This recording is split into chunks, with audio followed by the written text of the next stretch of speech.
Oh yeah, oh yeah. Good morning, good night, good evening, good day, good whatever time it is, wherever you are. Welcome back to Humanitarian Chronicles, the podcast where I share the plight of the struggles of humanitarians, the traumas, the triggers of the traumas, the stuff we go through, the stuff we struggle with, the masks we wear, the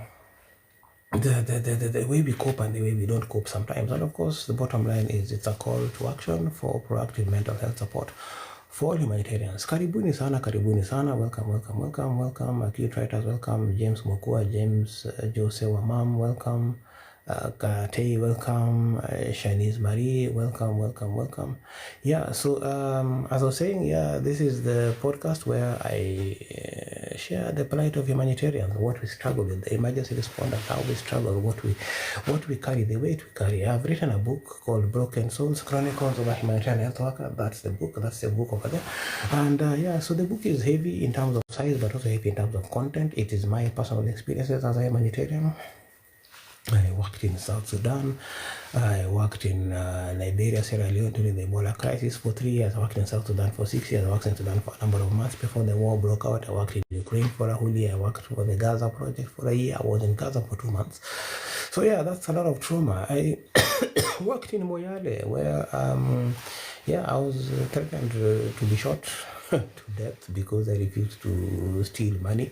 I was attacked by shifters. We were attacked by shifters along the road between Marsabit and Moyale. So yeah, karibuni sana. Welcome Dukes, welcome Favored, Joy Bobo, karibu. I am her, karibu. Luke Vibes, karibu. Sue, karibu. Miki, karibu. Kate, karibu. Nacho, karibu. Bullet Tanners, karibu. Kornovich, karibu. Rez 4483, karibu. Patrick Odesh, karibu. Almasi Suis, karibu. James Mukua, karibu tena.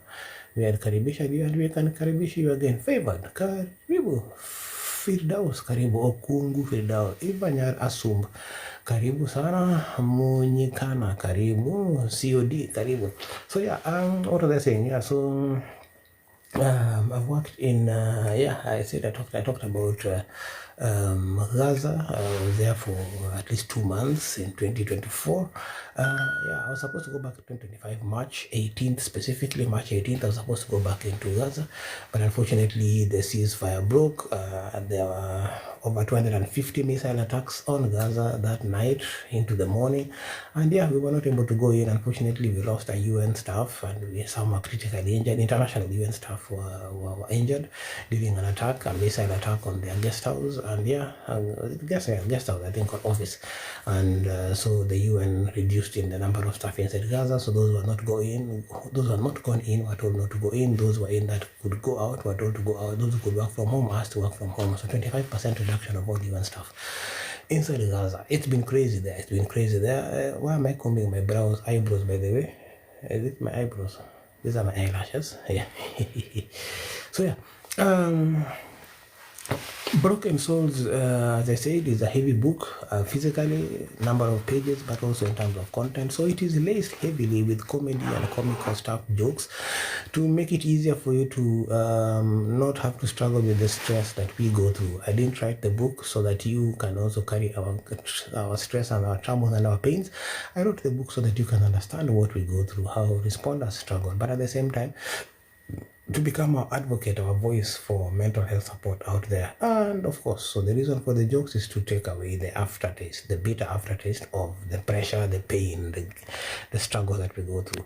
So as I said, I wrote the book 21st of March, that is day after tomorrow, 21st of March 2026, at the Nairobi National Museum. We will have the Kenya Museum Society KMS Pop-Up Market, where we will have books. Old books will be there, pre-loved books you can buy at a very affordable price. Then we have new books by authors, Kenyan authors, new authors will be there, and old authors like me, old by age and old by virtue of this being my second published book. Old authors like me with our new books will also be there. So karibu sana, come and pop in there. It's free of charge entry. 9 a.m. is the time that we start, all the way up to 5 p.m. So come in there, let's have a chat, let's have a laugh, let's have a cry, let us discuss about the books, let us discuss the stories behind the stories. Come and find out how I became a medical doctor. Come and find out which doctor I am, or am I which doctor? Come and find out. Come and find out how I became Baba Boy of House of Kawangware. Come and find out how I became the Ever-Ready Watchman in the Ever-Ready commercial. Come and find out how I became Engineer Lude, Dr. Lude, or whatever other characters I played in Hapakule News. Come and find out how I became a thespian. Come and find out how I became a professional actor, stand-up comedian in Russia, during my university days when I was doing medicine in Russia. Come and find out all that. Come and find out how I became a mental health advocate. Come and find out how I became an advocate for people with disabilities. Come and find out how I learned 6-7 languages. All those things. Come and find out mbona nimechizi na mbona nimeshindwa kutibika ama wameshindwa kunitibu. Sijui. I tried seeking help. Help had to go and find help. So yeah, karibu sana. Karibuni. So yeah, today we're just talking about random stuff. You see my feet? That's my Kati show there. My feet, broken souls. Tunawakilisha broken souls. Yes, I'm a broken soul myself by virtue of the struggles I've gone through, the life I've lived. As a humanitarian, the life I've lived, as a medical doctor, the life I've lived as a humanitarian who is a medical doctor, who is an actor, who is a comedian, who is a stand-up comedian, stand-up comic, who is a thespian and a poet and TV actor, all those.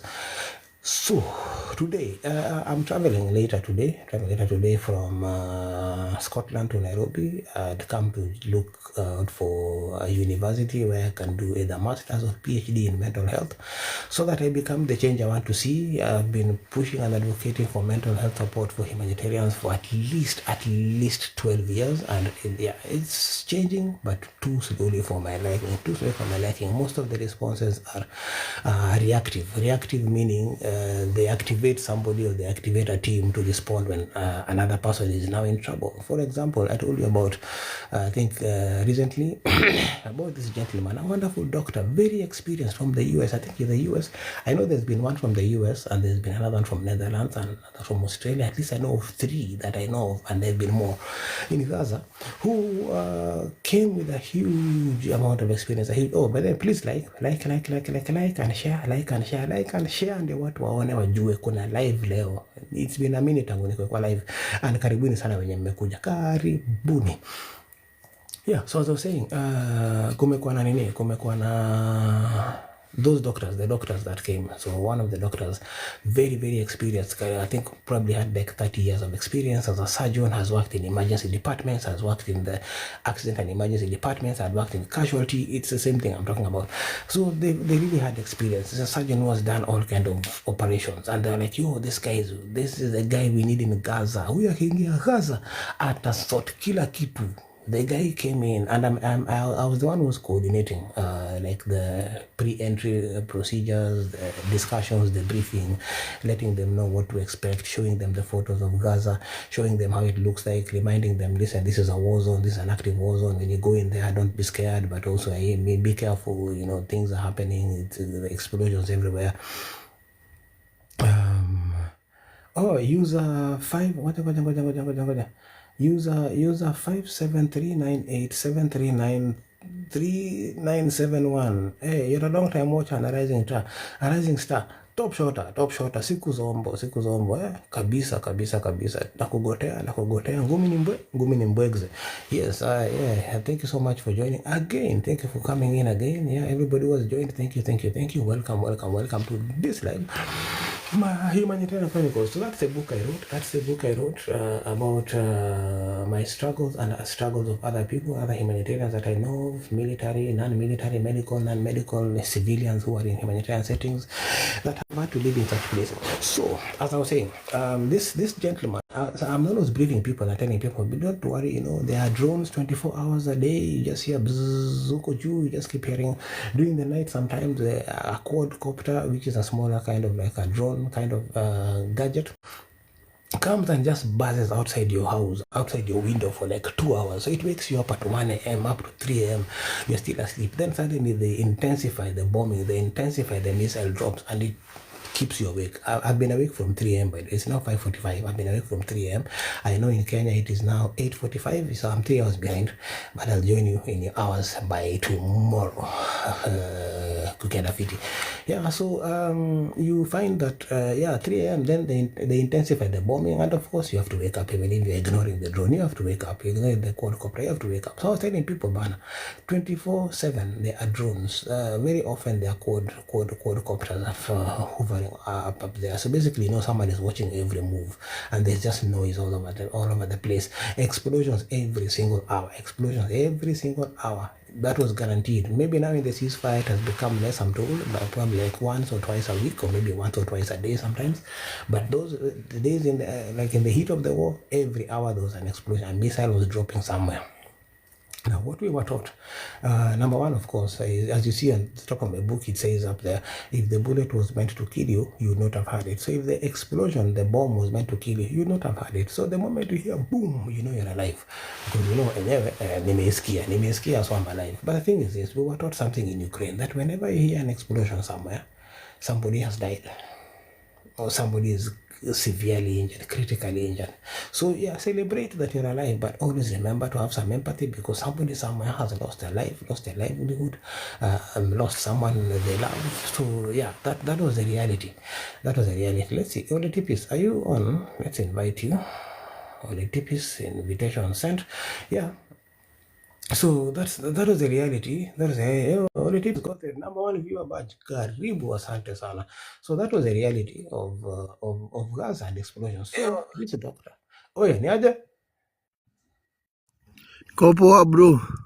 Wewe bado umelala. Unaongea na sauti ya usingizi aje boss? Utalala ukinyuri. Yaani nini ukwambia kila siku?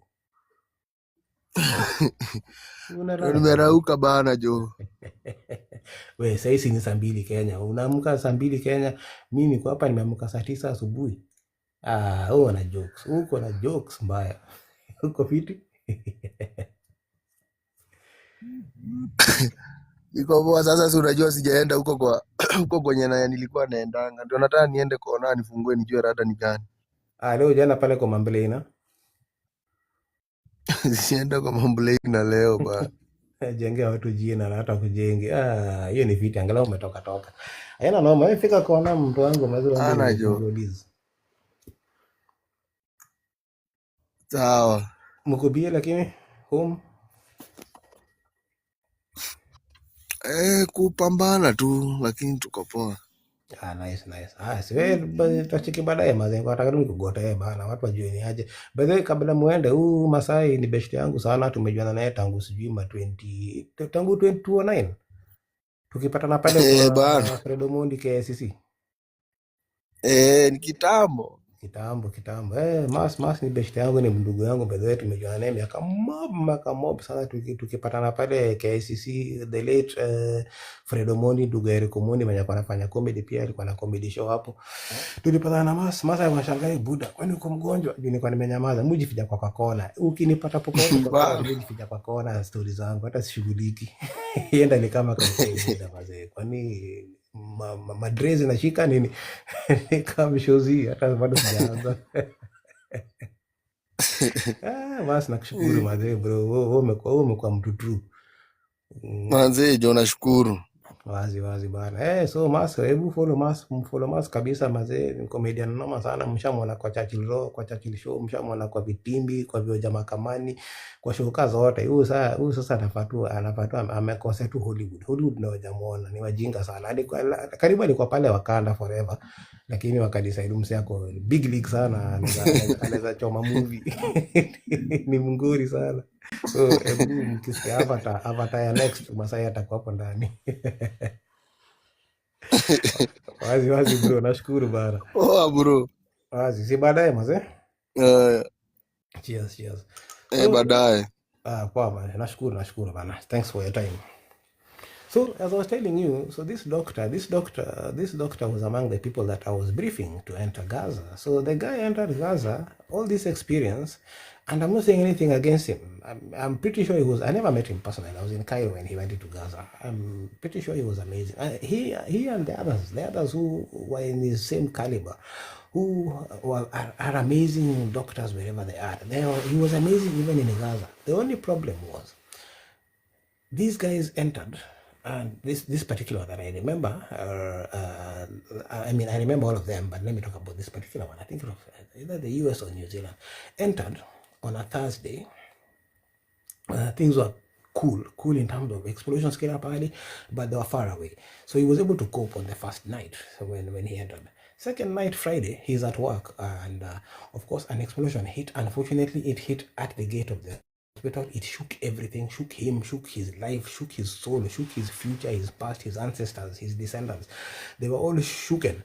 And of course, the fact that it hit so hard and hit so close, it meant that people in the tents, because there were IDP tents right outside the health facility, Concepts is a long-time watcher and rising star in your life. Concepts, top shotter.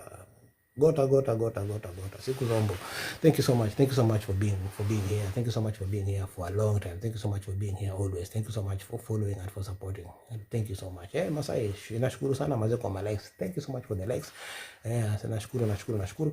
I really appreciate it. So the fact that it hit so close and they felt it so close meant that it probably hit the tents where the IDPs were staying near the hospital, which is true. It hit near the gate of the health facility.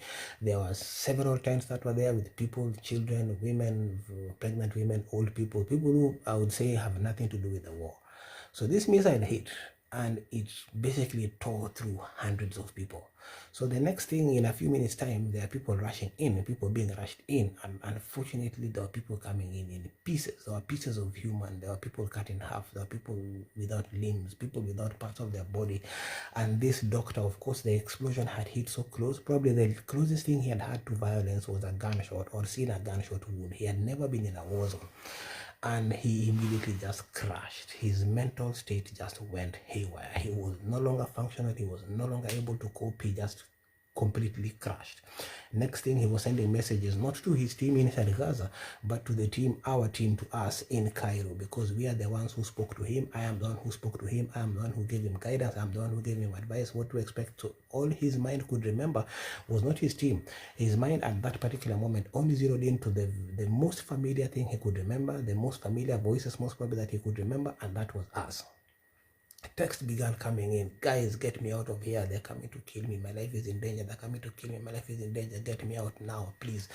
Of course, he forgot that you can't just get out of Gaza like that. Gaza going in requires minimum 2 weeks of negotiations. Getting out requires minimum 2 weeks of negotiations. And he needed to go out the same night here. The second night he had gone in because he had crashed. Nothing again against him. He is and was a wonderful medic, but this just overtook him. This one just overwhelmed him. He just could not cope anymore, and he was sending messages basically every single second, every single moment he could find. A message would come in, please, I need to go. Anyway, we eventually got him out. At some point, took us about probably a week to get him out. He had to be taken from his guest house where he was staying to the UN guest house, UN headquarters. We assigned a psychologist to stay with him 24 hours because we did not know what would happen to him or what he would do in that particular situation. It was bad, and he wasn't the first one, and he wasn't the only one. There were many before him, there were many after him. In the Ebola response, I know of somebody I was told about, a nurse who had experience in Kenya, had worked for many years, went for the Ebola response and saw the number of deaths. Remember Ebola, I told you, Ebola has 80% death rate. So basically every 10 patients who come in, 8 will not live alive. It is guaranteed. I don't know whether it has changed now, but it was guaranteed. 2014 to 2017, that was how it was. So this is somebody these are people who basically may have lost their careers or lost a large part of their careers, lost a lot of their livelihood, a lot of their life, went amok just because of crashing mentally, not because they were weak, but because whatever trauma that hit them at that particular moment overwhelmed their systems. Now, this is where Broken Souls comes in.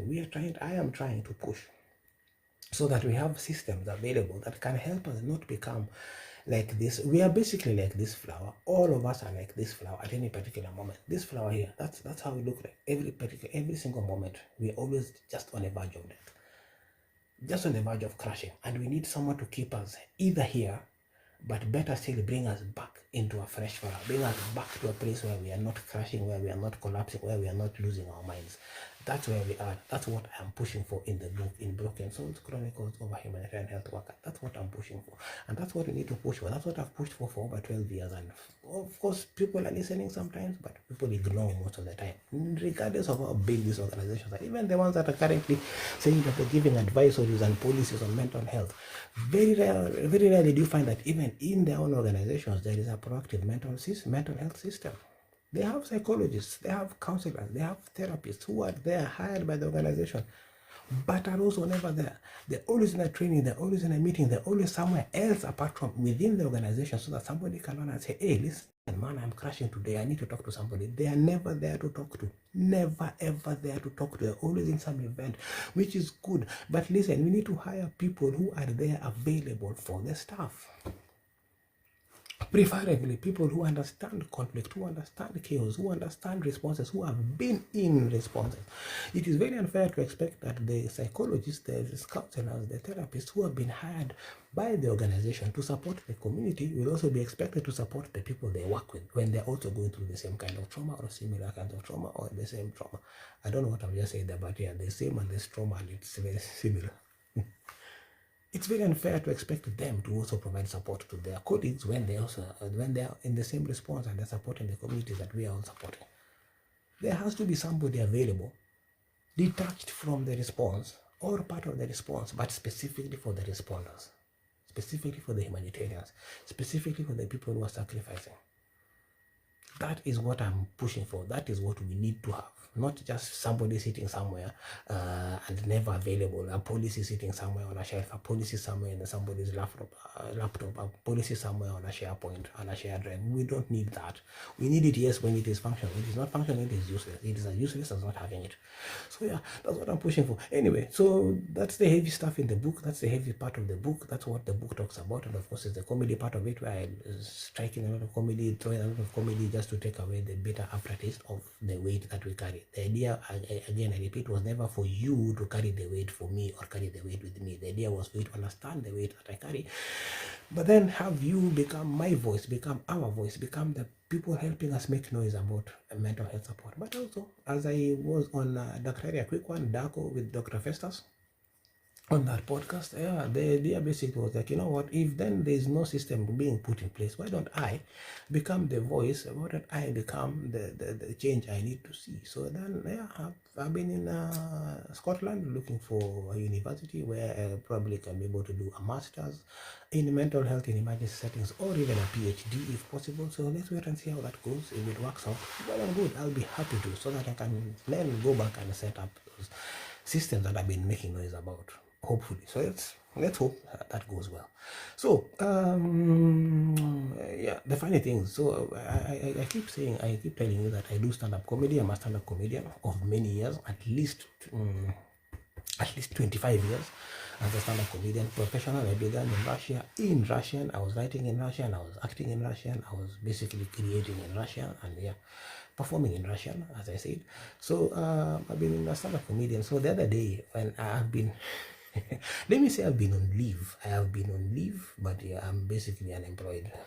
My contract ended in August of last year with World Health Organization. Apparently, allegedly, because of the US funding issue, but we know it wasn't because of that. Somebody was not happy about a report that I made, and somebody made sure that I can never ever work again in Gaza. Who is this that I need to give a shout out to? Solo the Trader. Thank you so much. Solo the Trader, thank you so much for being a long time watcher and a rising star in my life. Thank you. You've been here. I've just seen you now. Ni kama umeenda pahali. Umeenda hivi unakam. Rudy.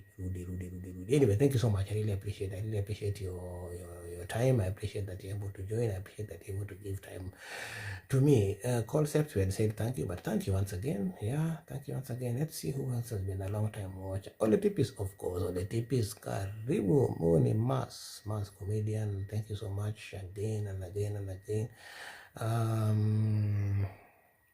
Let us see, let us see, let us see, let us see.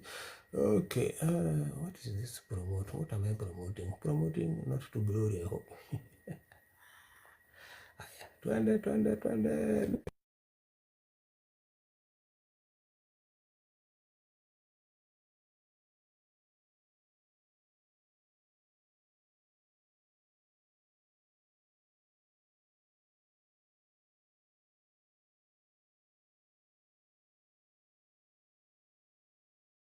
Good. Are we still going on? Yes, we are still here. There's something I was doing. I was checking some comments and I thought I might have dropped off. Yeah, so as I was saying, what was I saying? What was I saying? What was I saying? What was I saying? And I messed out again. You see now how I lose my train of thought. Me, I'll blame my blood pressure. So as I'm a stand-up comedian, so recently I came back. As I said, I'm jobless. I've been jobless for 7 months. After that guy, he knows that group of people. Where the man and the lady especially, mnajijua, nyinyi mlinichimba. You are the guys who went and chimbed me. He dug for me. Mlinichimbia, and decided that I shouldn't come back to Gaza because you didn't feel happy with the report I made. I did an honest report. You didn't tell me I was supposed to cover up. Did you tell me? Did you tell me? Did you? You should tell people you wanted to cover up for you that you've been covering up stuff. Ambieni watu bana, don't be like that. Anyway, so let's do this. Yeah, so I'm a stand-up comedian. So now that I've been here promoting and trying to promoting my book, Broken Souls, that book. So I joined the Punchline Comedy Club Nairobi, and yeah, I've been with them. I've done 2 open mics with them so far. Then I had to travel, so hopefully next week, next Wednesday, I should be back. If I'll be around, I should be back on stage with them.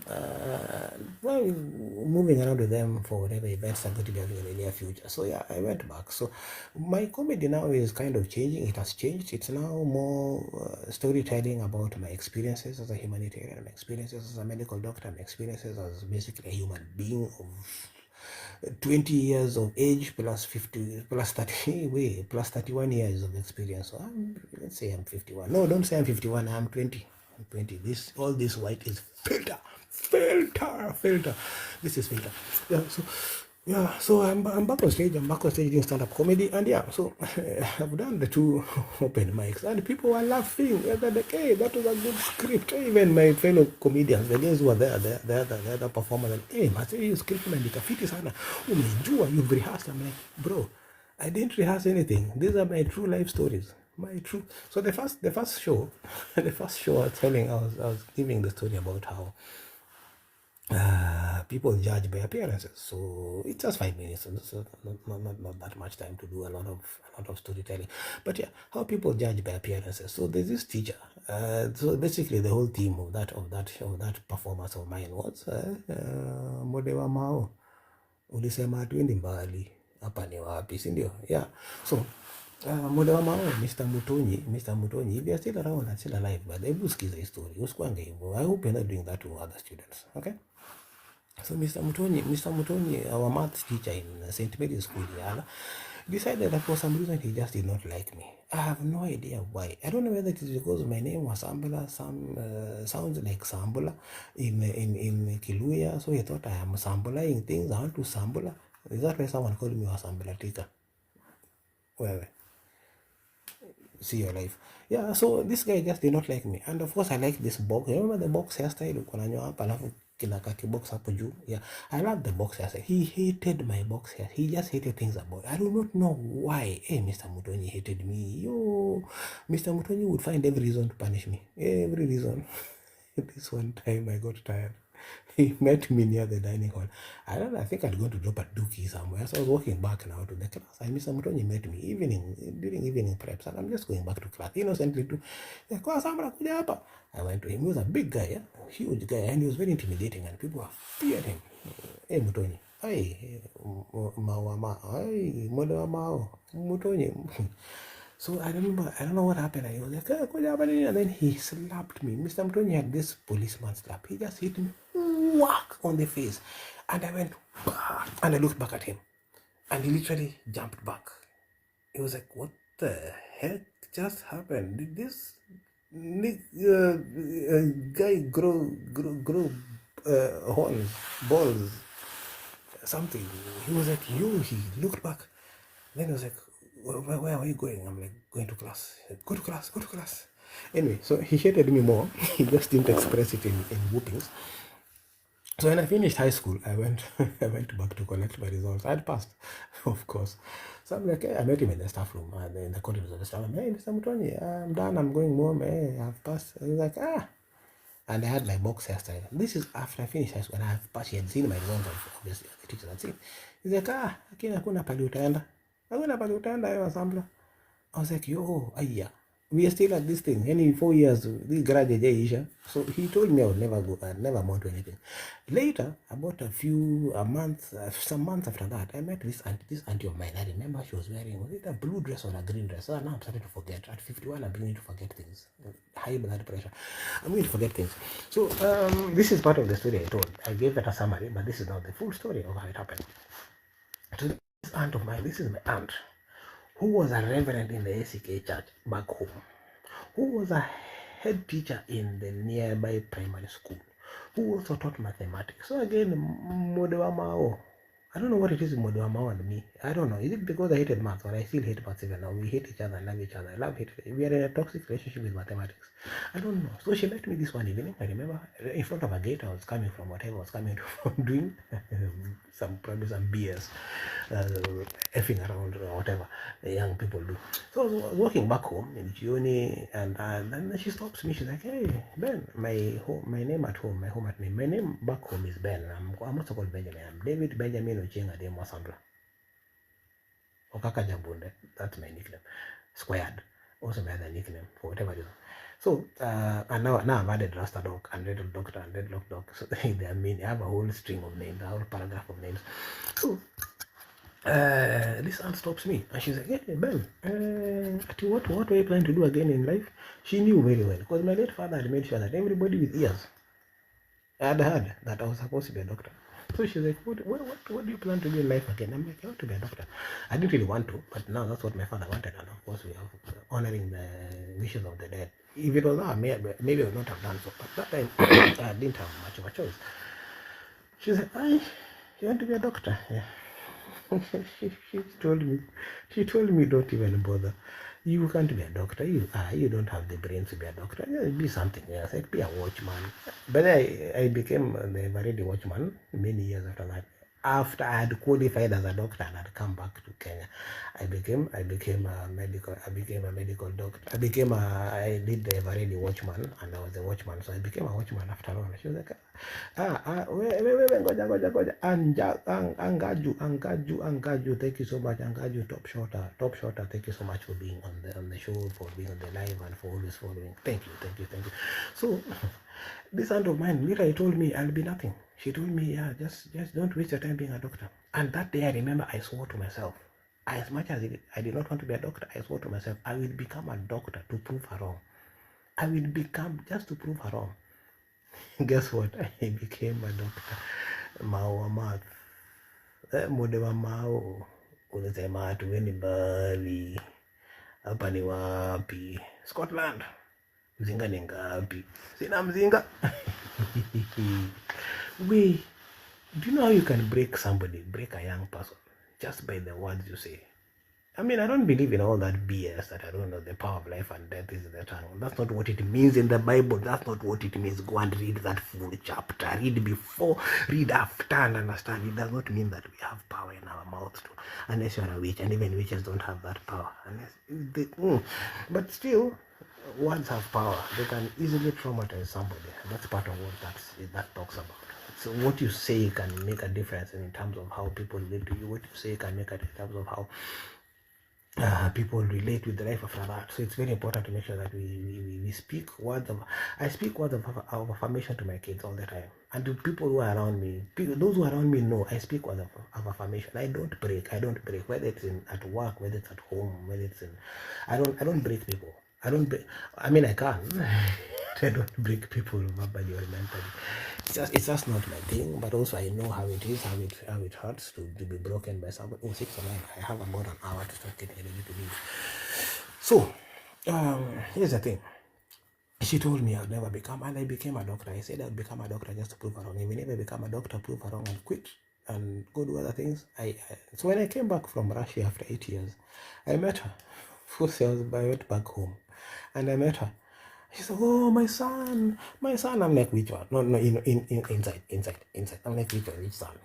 The one you said can be nothing. "Oh, my son is a doctor. Oh, now I have my own doctor." I'm like, "Which you don't have it? Me. Oh, me. I'm not your doctor."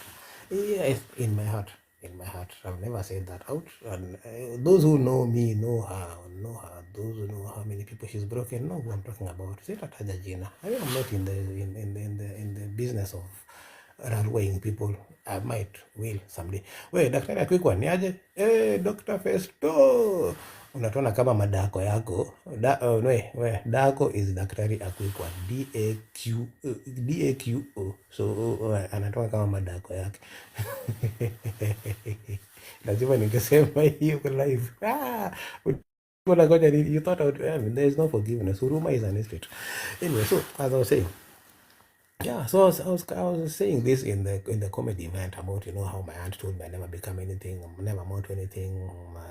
The maths teacher said that I amount to nothing. So at the event I'm like, play that song hapa ni wapi, maths ulisema twendi mbali, hapa ni wapi, 2 grapes mzinga ni ngapi, mzinga kadhaa, and I danced that challenge. Yeah, so people laughed. I'm like, people, I didn't tell them. I didn't have the time to tell them. That's actually a real life story. A real life story. I talked about how, I used to judge people. I remember when I went for internship in Meru. I was standing upstairs in the apartment, and then these 2 guys walked in. One of them was heavily built, like muscular, and then the other guy is like a tiny guy, slim guy. So in my mind, I'm like, the heavily built guy must be some bouncer somewhere. He's the friend of the doctor. The doctor is the slim one. Lo and behold, yeah, it turned out that the muscular guy was the doctor. Dr. Ali. The other guy was his cousin or his friend or his, I don't know, who had just brought him, escorted him to hospital. I'm like, yo, okay. Yeah, the ponyoka too. That's a one-off thing. That is an outlier. Outlier. It is lying outside. The liar was outside. Yeah, so I was like, no, take it kidogo. Went to Liberia. I also used to be judgmental. We all judge by this. I went to Liberia for the Ebola response this one day. Like one of the earlier weeks, I went for a training.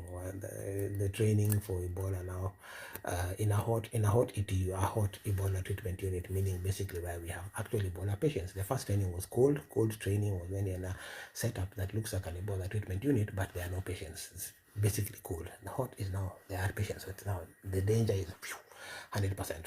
You mess up, you basically go. At least 80% chance that you will not survive. So anyway, so we are there waiting to go for the class, and this guy runs up to me. I'm like, what the hell is he doing? Why is he trying to attack me? Some tall guy, so you can imagine a tall huge guy towering over you, running up to you. He's like, where the Baba boy? I'm like, yeah. I wasn't connecting being in West Africa, in Nigeria, and someone shouting, where the Baba boy? It's actually kwa TV. What are you doing here? Are you coming as a comedian? Are we employing comedians to come and make us laugh? You know the way sometimes, like you see the U.S. Army, they send a comedian like Dave Chappelle to go and entertain the troops in some war zone. So he thought I had gone as an actor, comedian to go and give them motivation. I'm like, bro, no, I'm a medical doctor. He's like, what? You're a medical doctor? So you mean when they say Dr. David Osambala is Baba Boy on the House Helps of Kongwari, it's actually true. I thought it was a joke. I'm like, well, I'm a joke, but I'm also a doctor. So yeah, I was judged. He judged me by being a doctor. South Sudan, Kelly, nakukumbuka vizuri sana. I was in South Sudan.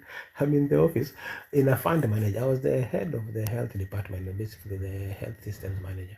And this guy walks to me, another tall guy. Tall people, nini wasumbuanga by the way. Another tall guy, Kelly. So Kelly is an amazing dude. Kelly teaches Zumba, salsa, all those dances that people swing their waists.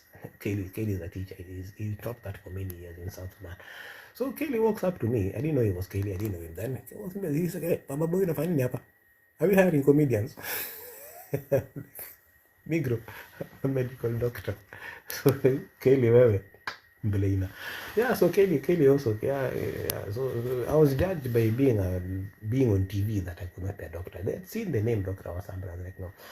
When I went for audition, when I was auditioning for the Ever Ready Watchman, KJ, the comedian, former comedian, now idiot, I mean, sorry, politician. KJ was one of the people who were auditioning, so they are watching the tapes after. They would record, they'd have a camera, you come and do your thing, and then you go, and then they watch, and make the decision. So he came and told me on the third audition, I think, he said, hey, Mazi, when in Mluya, I'm like, no. Hey, look, watchman Mluya. Unaka tu watchman Mluya. Because all they told me was stand in front of the camera and behave like a silly watchman, a cheeky watchman who doesn't work but pretends he works when the owner of the property comes in. So this being my thing, and I'm like, can I do mime? Yeah, I'm a mime artist. I was doing things in my face like, all those kind of things. And they were like, hey, and then I was doing also the watchy kind of thing, pretending that someone was coming in. I was basically miming. So, as you mime, it's basically silent comedy and you imagine what you're relating with. So I could imagine that the owner of the building was coming. There was nobody, it was just me and the camera. And I was just imagining the owner of the building came in and I'm trying to converse with him and convincing him I've been working and I know I've not been working. And they're like, yo, so KJ was like, wewe unakaa tu watchman Muluya. Wewe unakaa wewe ni watchman Muluya. Wewe si Muluya, wewe ni Muluya. Wewe ni watchman, wacha udaktari kwenda huko. So KJ judged me by how I was acting and decided I could not be a doctor. And I could not be a Luya, I had to be Luya. And of course my name was Sambla does not help to convince people that I'm not Luya. That I'm not Luya, sorry.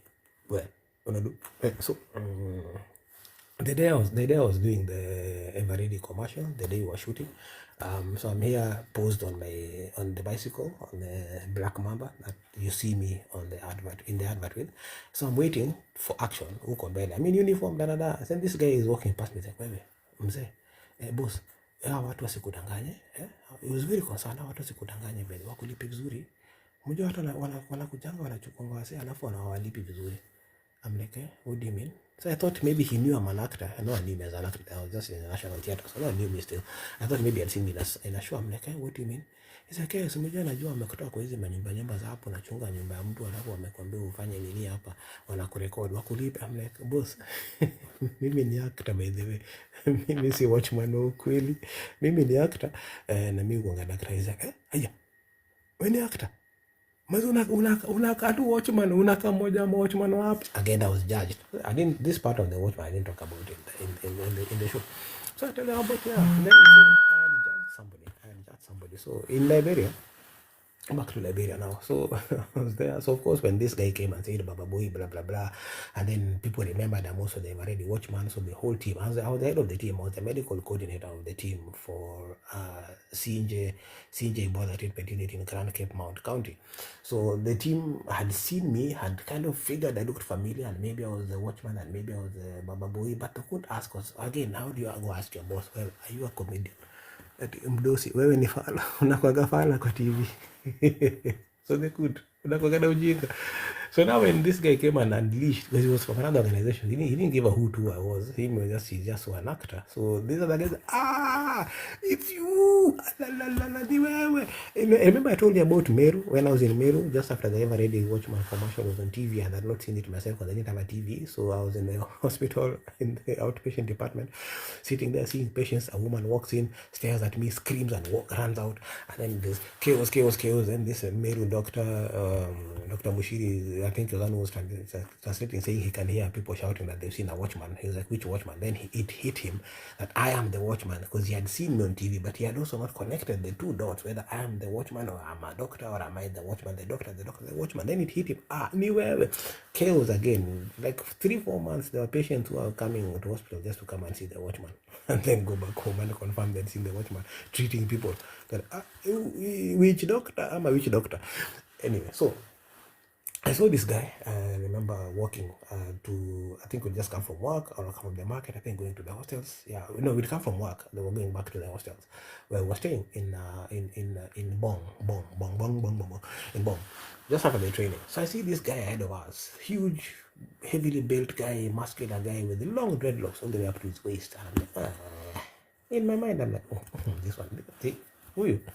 This one can never be a medical doctor. Can never, no medical person. This is probably like ex-US Army or US Army guy. There are a lot of US Army guys in West Africa that time. I'm like, probably some US Army guy going to the gym or coming from the gym, whatever, some gym rat. All these logs cannot be a medical doctor. Cannot be a medic. 2 days later, met the same guy. Turns out he's Kenyan. Turns out he's a nurse of many years of experience as an international humanitarian. His name is Mufasa. No, his name was Njuguna. Njuguna, but Mufasa is his nickname because of his locks. He looks like he has a lion's mane. So Mufasa and Njuguna apparently. So this joke I told, this part I told, and people were like,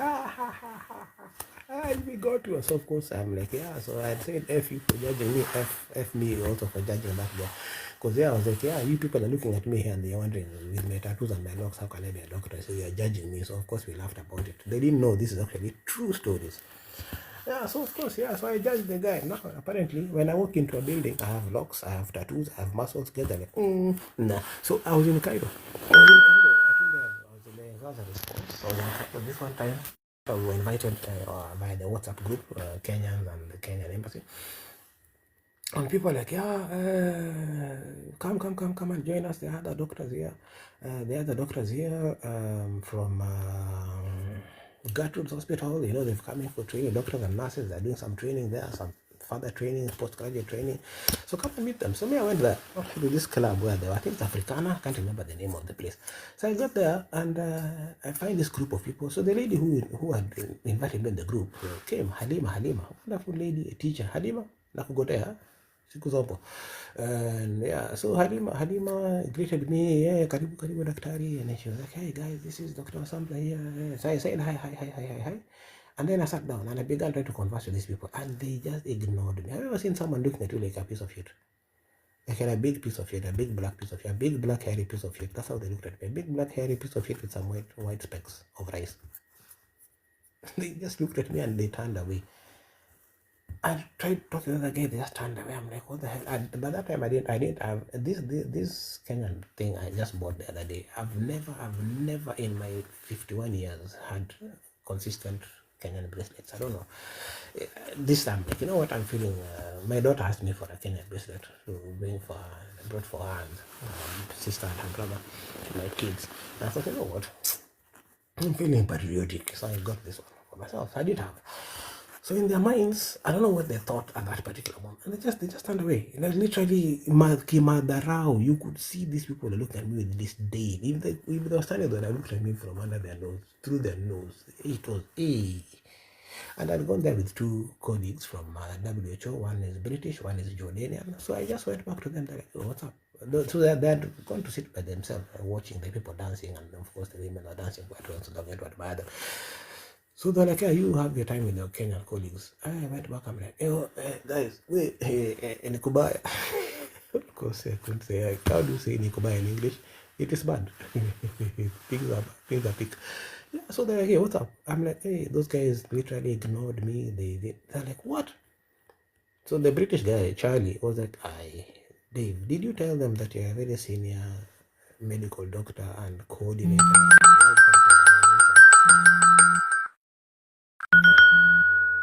Sorry about that. I was like, no, they don't need to know that, but I'll get them. So the next day, I chatted on the group. I'm like, excuse me, guys, what happened yesterday? I came and you guys ignored me. They're like, ignored you? We didn't see you. I'm like, no, you guys ignored me. I came. I'm like, I was there. Not I came. I mean, yeah. Your mind is worse than mine. So I'm like, I was there. I even greeted you guys and ignored me. They're like, no. We remember this guy with dreadlocks, with tattoos, the muscular guy. We thought maybe it was the chef or the waiter. I'm like, mother. That was me. I'm like, yo, damn. Sorry, we didn't know it was you. So then I met them another time, like a week after, and they were like, oh yeah, that was you. Doc, that was you. So I told you, Gertrude's, one day I would get you. At the show, I think I removed that part because of time. I still have another show coming up. Gertrude's, Nyinyi watu wa Gertrudes, may the ticks from 1,000 camels infest your balls and your butt cracks.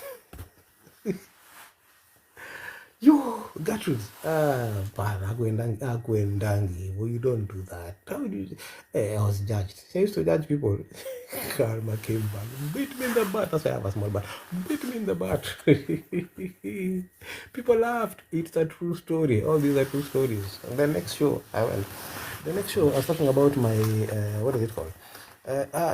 Your your fave Gurinja, thank you very much. Top shorter, gota, siku zombo. Thank you so much for being here. I really appreciate it. I do not take for granted your time and your connection and engagement. I appreciate it. Thank you so much. Thank you everybody who's here.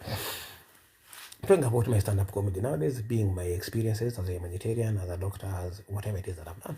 So the next show, I was talking about, what I talking about? The next show, good, I've forgotten. So the second show that I did,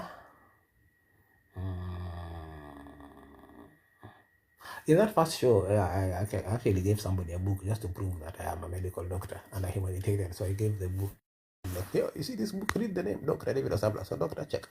So read the book again, Chronicles of a Humanitarian, check. Health worker, check. And my belt has the buckle written doc. So I'm like, even my belt says doc. So yeah, I'm actually a medical doctor. So you know, go and check my registration number. I take a registration number with the government, A5443. Go and check that. Go and check, but then you'll see I'm there. But they also say there that maybe I work out of the country, which is true. I do work out of the country, so I'm not currently licensed to practice. So I don't want to quackinate you. Yeah. So the second show, what was I'm forgetting the second show that I did, and people also laughed at my problems, and they were thinking that I was joking. What was the show? Gosh, I've forgotten. Oh no, I've forgotten. So in the second show, I was talking about midlife crisis. The second show I talked about midlife crisis. I talked about the two types of midlife crisis: the wealthy one and the unwealthy one. So the wealthy one is for people who can afford, who have money. There's a difference. You can see how people go through midlife crisis. Midlife crisis, those things that you have to do in life and you didn't do them as a young person. So these are people who can afford to go to the Wasp and Sprout and pay for comedy shows and watch comedy shows they pay for. These are people who can, they go to take their wife to Turkey, get them a new nyash, then buy them a thong from La Parla. La Parla is the most expensive lingerie shop. Lingerie? Goda. Lingerie shop, lingerie brand in the world. So they go and buy them a thong from La Parla, then fly them on their own personal jet to Dubai, to their yacht, so that their wife can shake a new nyash on a yacht in a thong in Dubai. They can afford it. Now the unwealthy ones, the unwealthy guys who have unwealthy kind of midlife crisis are the people who go to two grapes, wine and friends for the free comedy shows. Those are the ones, people like me.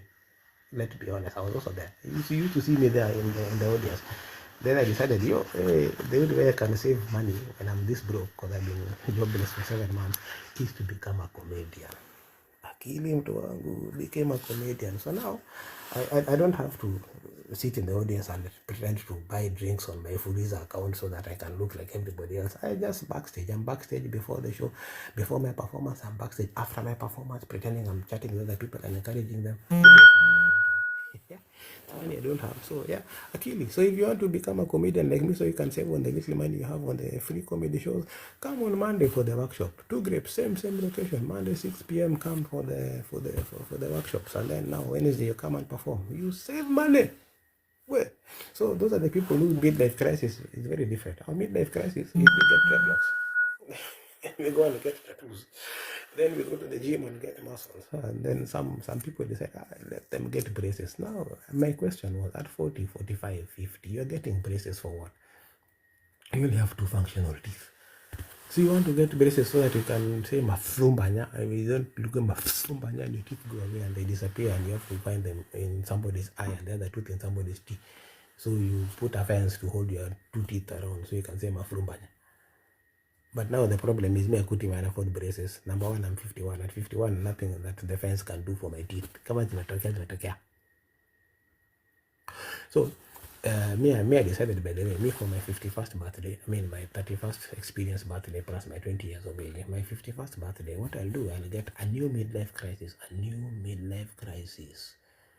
and I decided, I'll go and get high blood pressure. Then not the vanilla one, not the base high blood pressure, 140 over 90. No. I went for second stage. I was hitting 169 over 120. The kind of high blood pressure that the doctor is like, yo, boss, umefika na hujadedi. Hill, thank you so much. Thank you so much for joining. Thank you so much for being here. You've been a long time watcher. Siku Zombo, top shotter. Thank you very much.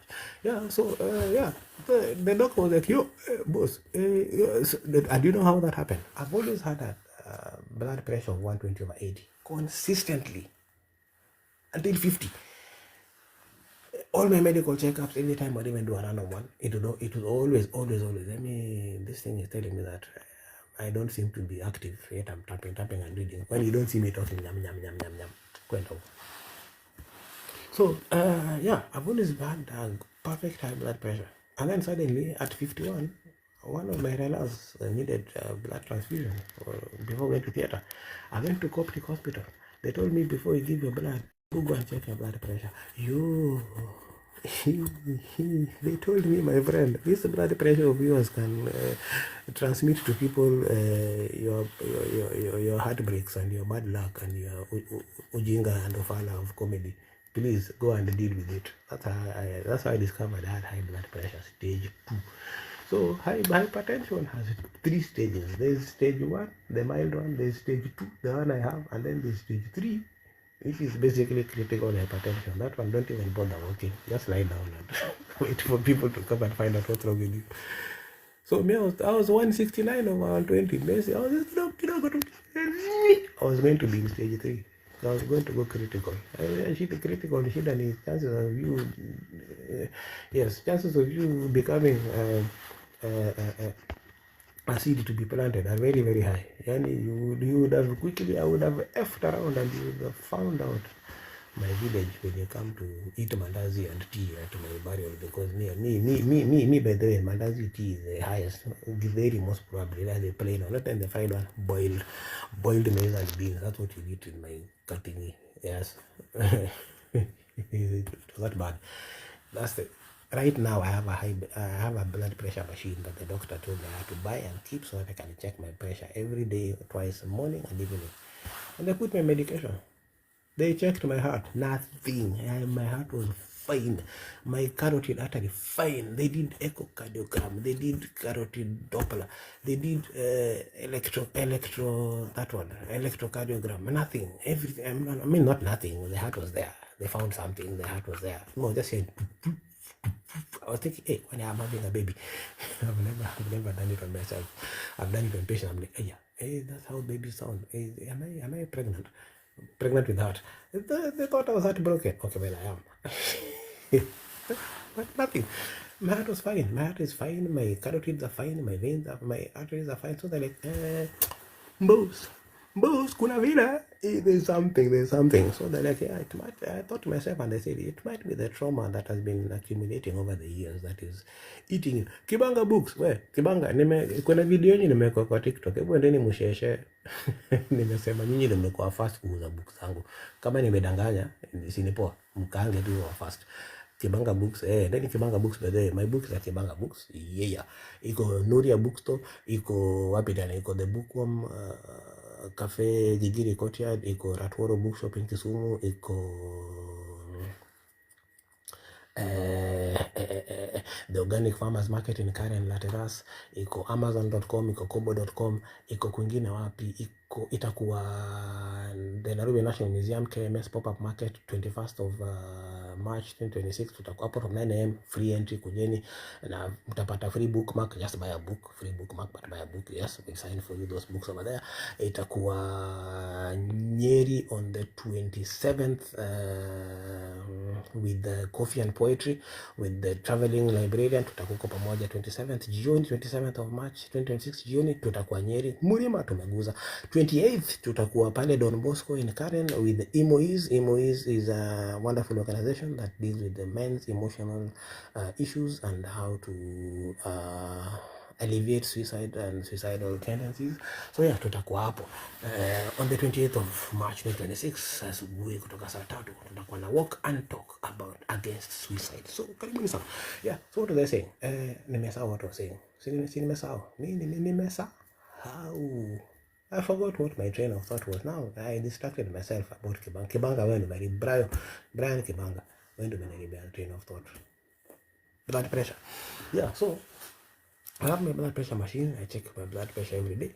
Yeah, so I was telling people, by the way, me I went and got high blood pressure as my new midlife crisis. Ya watu wamesota. By the way, si watu wamesota sana. You. The tests were expensive. Dawa ni cheap. But test kabla ufike dawa. You ni expensive. Kumbe blood pressure si wamesota. I need to upgrade myself to the wealthy, to the almost wealthy ones. There has to be a new. So there's the wealthy high blood pressure, the wealthy midlife crisis. There's the unwealthy midlife crisis. There should be one in the middle. The kind of almost wealthy, not wealthy midlife crisis. That's where I am. Because high blood pressure is expensive. Wait, don't even try. Don't try this at home, at school, at work, anywhere. HBP, Ngori, sharpre, Ngori, mtu wangu. Anyway, yeah. So I told people this and I showed them my BP machine and they laughed thinking it was a prop. People, those are not props. Those are not jokes. Those are my real life. So you're laughing at my problems. Yeah. So yeah. Anyway, that's how my comedy has evolved. My comedy has now become storytelling about my life stories. That's how I vent. That's how I kind of like do my therapy by making it into comedy, so that I'm able to cope. Not everybody can do that among the humanitarians. Not everybody can do that among emergency responders. Not everybody can do that among the doctors that I know. Not everybody can do that among the people that I know who are in these scenarios. So the idea of the book Broken Souls Chronicles of a Humanitarian Health Worker is to help people understand what we go through and help people understand how to make less for us in terms of the need for mental health support and help us get mental health support. And of course, comedy is galore inside there, so that you don't have to carry the weight that we carry. Thank you very much. I need to drop off now. I've seen some calls are coming in. I need to address some things. It's 6 here and it's 9 there, so people just assume that I'm in the same time zone as them and they're calling. Okay, it's 6:37. Mtu anapiga simu. When mchawi. Yes, I need to catch up on that before I start going to find my matatu at the bus stop. Hapa inaitwaje? Machakos bus station ya Edinburgh Airport. So I need to get ready now. In a few minutes I need to go and check in. So everybody have a wonderful time. Please remember to come and check out the books in the locations I've told you about. At the Organic Farmers Market iko kwa bookstore ya Grace, bookstand ya Grace, bookshop ya Grace, book center ya Grace, basically stand ya Grace. You can find the book over there. All signed books. Apart from in Nuria, you might find a few not yet signed, but I'll sign for you whenever you meet me. See you on 21st, see you 27th, see you 28th, see you whenever we see you. Have a wonderful time. This has been Dr. David Wasabla, Dr. Dave Rastadok Wasabla, the Dreadlock Doctor, Humanitarian Chronicles, A Broken Soul.